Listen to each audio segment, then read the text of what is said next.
নভেম্বরের ২১ তারিখ থেকে নিউ টাউনে চলছে হস্তশিল্প মেলা, যেখানে পশ্চিমবঙ্গের বিভিন্ন জেলা থেকে শিল্পীরা তাদের পসরা নিয়ে এসেছে কুচবিহারের শীতলপাটি, বসেছে বিভিন্ন ধরনের কাঠের সামগ্রী। পশ্চিম মেদিনীপুর থেকে এসেছেন পটচিত্র শিল্পীরা।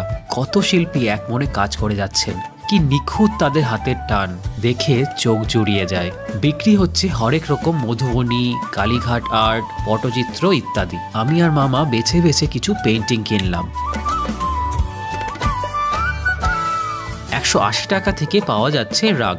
এই হাত পাখাগুলো আমার দারুণ লাগলো, কোনোটায় আবার সুন্দর সুন্দর ছবি আঁকা। মেলাটি সিটি স্কোয়ার গ্রাউন্ডে হচ্ছে, সেন্ট্রাল মলের সামনে।